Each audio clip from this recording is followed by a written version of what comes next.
नमस्कार किसान भाइयों।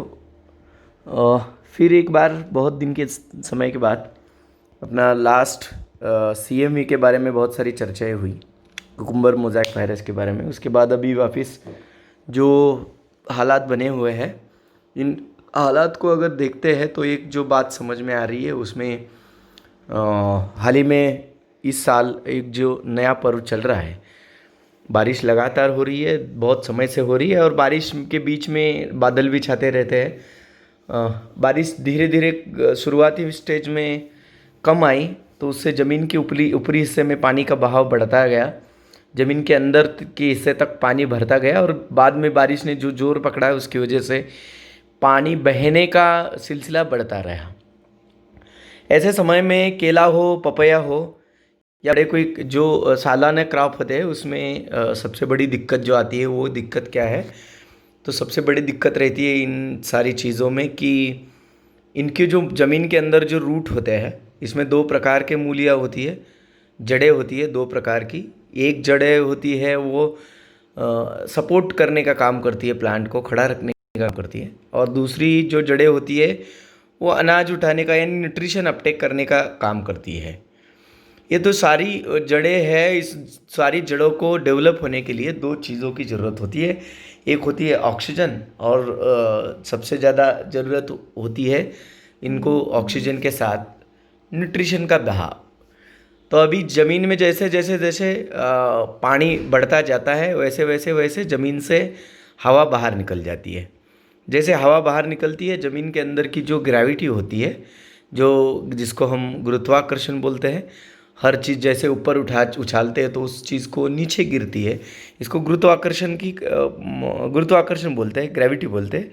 ये ग्रेविटी की वजह से रूट ज़मीन में खींचे जाते हैं और ज़मीन के अंदर अंदर अंदर अंदर सर्वाइव होते हैं।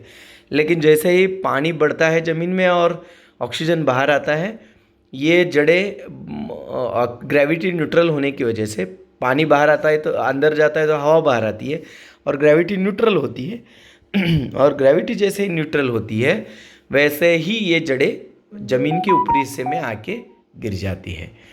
तो ये जी सिचुएशन से बहुत समय से अभी हालात ऐसे है कि ज़मीन में पानी भरा पड़ा है, ज़मीन की अंदर के हिस्से तक पानी है, तो सारी मूड जो है, रूट जो है ऊपरी हिस्से में आके गिरे हैं। और ये ऊपरी हिस्से में आके गिरने की वजह से आज के डेट में, आज के समय में सारी जो बेसिक चीज़ें हैं इसमें सबसे ज़्यादा गड़बड़ी क्या हो रही है, रूट ऊपर आ गई है तो उसको अनाज नहीं मिल रहा है। और बहुत समय से ये बारिश चल रही है तो उसकी वजह से, और बादल वाला मौसम है तो अनाज न मिलने की वजह से बहुत समय तक इनको प्लांट को जैसे बनाना है, पपैया है, इसमें सबसे बहुत दिक्कतें हैं। नीचे वाले पत्ते पीले हो रहे हैं, ऊपर वाले पत्ते में जलन आ रही है।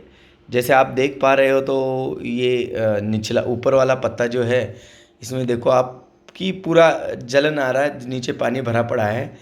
तो ये क्यों होता है? क्योंकि जैसे नीचे से कोई न्यूट्रिशन नहीं मिलते हैं, अनाज नहीं मिलता है, और ऊपर से जैसे ही बारिश निकल जाती है और ऊपर से लाइट आ जाती है तो लाइट की वजह से, सनलाइट आती है तो लाइट की वजह से प्लांट के पत्तों में अनाज बनने की प्रोसेस शुरू होती है। लेकिन उसी समय ड्रिप्स ज़मीन से उसको न्यूट्रिएंट्स का सप्लाई नहीं है क्योंकि ज़मीन में पानी भरा पड़ा है और ऊपर रूट जड़ें जो है ऊपर आके गिरी है, ऊपर के हिस्से में शिफ्ट हो चुकी है। तो ये दोनों अपोज प्रक्रिया की वजह से पेड़ जो है, पेड़ पौधे जो है अनाज बनाने की गतिविधियों को भूल जाते हैं। तो ऐसे समय में आपको बहुत आराम से काम करना है, बहुत दिमाग सोच समझ के, बहुत साइलेंट से इस पे ऊपर टेक्निकल लेवल से काम करना है। तो करना क्या है?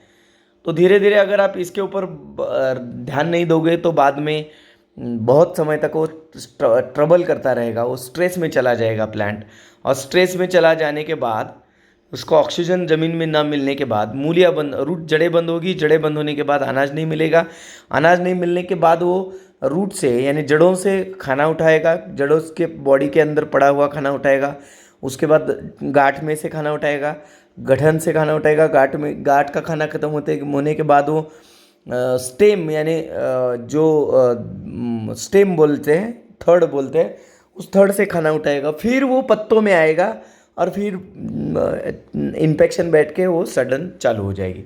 जैसे आप देख पा रहे हो तो नीचे अभी सडन बैठ रही है, कई कई जगह पे ये पूरा फंगल का डिसीज़ का डेवलपमेंट भी हो चुका है।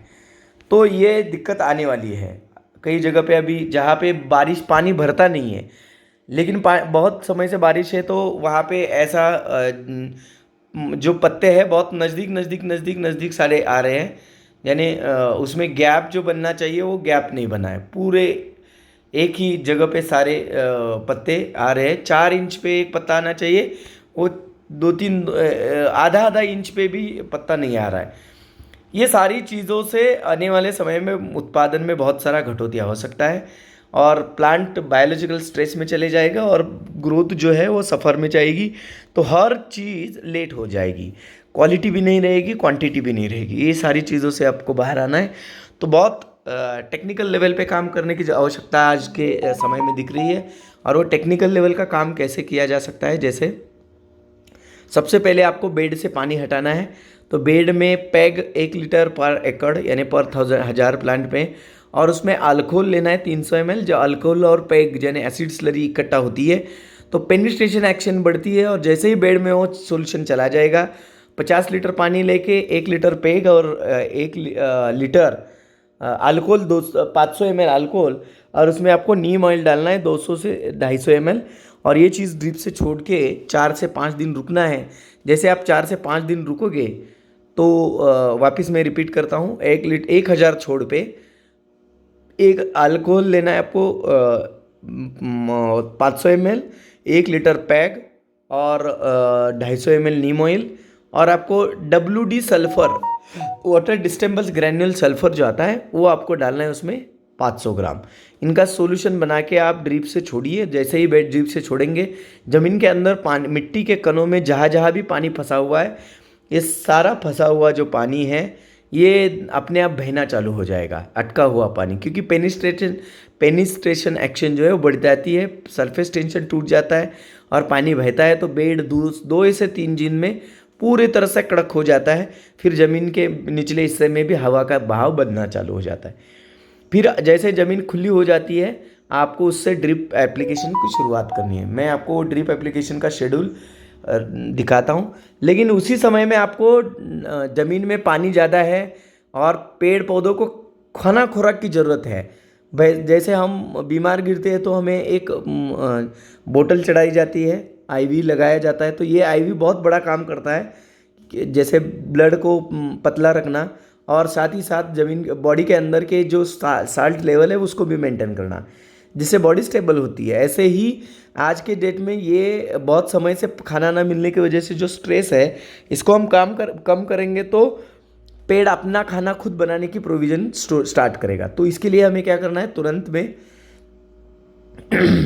में क्या करना है, सबसे पहले पेड़ में स्प्रे का शुरुआत करनी है। 2 से 3 स्प्रे लगातार देने।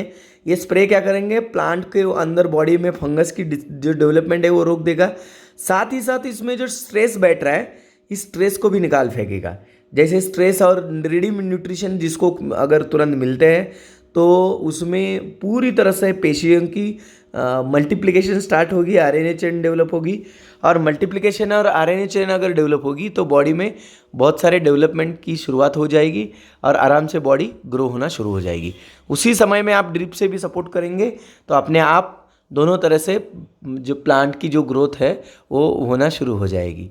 तो इसी के तहत आपका ये जो शेड्यूल है, ये शेड्यूल को आपको फॉलो करना है। ये शेड्यूल का आप स्क्रीनशॉट निकाल सकते हैं। मैं थोड़े समय के लिए यहाँ वीडियो रोक देता हूँ। आप देख पा रहे हो तो पहले स्प्रे लगाना है। उसी समय में अगर ज़मीन में थोड़े बहुत जो क्या बोलते हैं ड्रिप चलाने की अगर सुविधा है तो ड्रिप चलाइए और ड्रिप से सॉल्यूशन आप तुरंत छोड़ सकते हैं। आप देख सकते हो ये